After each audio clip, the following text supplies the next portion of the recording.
बिस्मिल्लाहिर्रहमानिर्रहीम अस्सलाम वालेकुम व्यूअर्स। सुंबल के किचन में आपको खुश आमदीद कहती हूँ। आज मैं फिर आपकी खिदमत में हाजिर हुई हूँ होटल स्टाइल में चने दाल की रेसिपी को लेकर।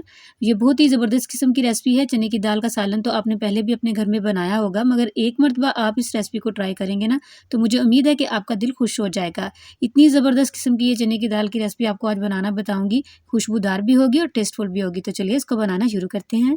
बिस्मिल्लाहिर्रहमानिर्रहीम। यहाँ पे एक बड़े साइज़ का मैंने प्याज ले लिया था, जिसको इस तरीके से मैंने कट कर लिया है। और यहाँ पे मैंने ले लिया था 1 कप ऑयल का। ठीक है, इसको इसकी तरह इसमें अच्छा सा गोल्डन कलर आने तक हम इसकी भुनाई कर लेंगे प्याज की। यहाँ पे बहुत ही प्यारा सा कलर आ चुका है। तो यहाँ पे 1.5 टेबल स्पून मैं डाल रही हूँ अदरक लहसुन का पेस्ट, जो कि मैंने इसको कूटा हुआ पेस्ट नहीं बनाया, बिल्कुल फ्रेश बनाया है। फ्रेश ही आप डाला करें, बहुत ही अच्छा जो है सालन में टेस्ट आता है। तो यहाँ पे देखिए थोड़ा सा उसी बर्तन को हल्का सा पानी मैंने डाल के तो साफ़ करके वो भी इसमें डाल दिया है, ताकि जो अदरक लहसुन है वो हमारा जले ना।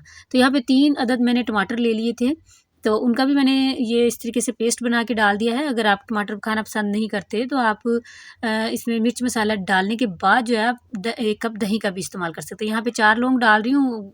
आप जब भी कोई भी मसाला बनाते हैं किसी भी सालन का, तो लौंग का इस्तेमाल ज़रूर कीजिए, बहुत ही अच्छा इसका फ्लेवर आता है। तो अगर आपको नहीं पसंद तो आप इसको स्किप भी कर सकते हैं। यहाँ पे मिर्च मसाले डाल दिए हैं मैंने। 1 टीस्पून दड़ा मिर्च डाल दी है, 1 टीस्पून ही मैंने सुरख मिर्चों का पाउडर डाला है और हाफ़ टीस्पून मैंने यहाँ पे ज़ीरा डाल दिया है।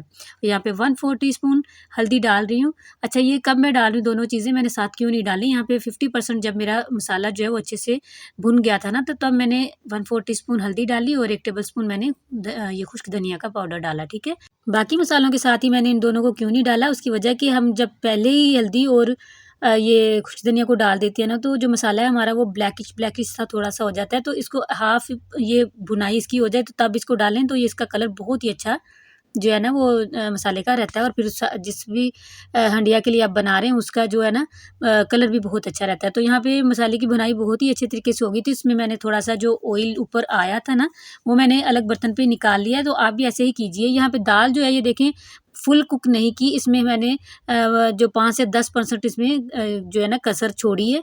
उसकी वजह क्या है वो मैं आपको बताती हूँ।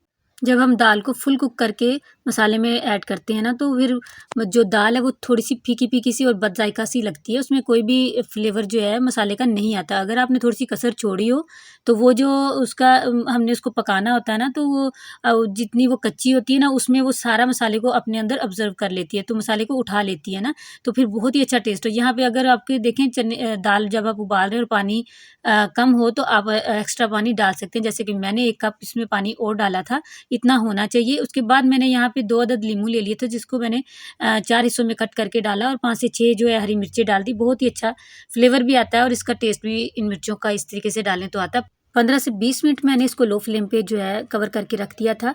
तो ये देखें आपने इसका टेक्सचर देख लिया ना कितना ज़बरदस्त आ गया है। तो लास्ट में अब इसमें डालेंगे 1 टीस्पून कसूरी मेथी और फिर उसके बाद हाफ़ टीस्पून मैंने काली मिर्चों का डाला। ये चीज़ें आपने लास्ट में ही डालनी। कसूरी मेथी इसके अंदर बहुत अच्छा फ्लेवर देती है। ये देखें काली मिर्च का हाफ़ टीस्पून मैंने डाल दिया। अगर आप पहले ही डाल देंगे ना, तो ये दाल जो है ब्लैक ब्लैक सी इसका सारा सालन लगेगा।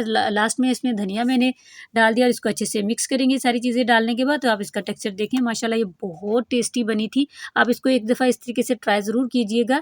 तो अब लास्ट में ये जो मैंने ऑयल निकाल के रखा हुआ था ना, वो डाल दिया। इससे क्या फ़ायदा होता है कि जो आप जब किसी को भी सर्व करते हैं ना, तो इस तरीके से ये ऑयल जब थोड़ा-थोड़ा ऊपर होता है ना, तो वो दाल में बहुत ही अच्छा लगता है, बिल्कुल होटल स्टाइल की तरह ना।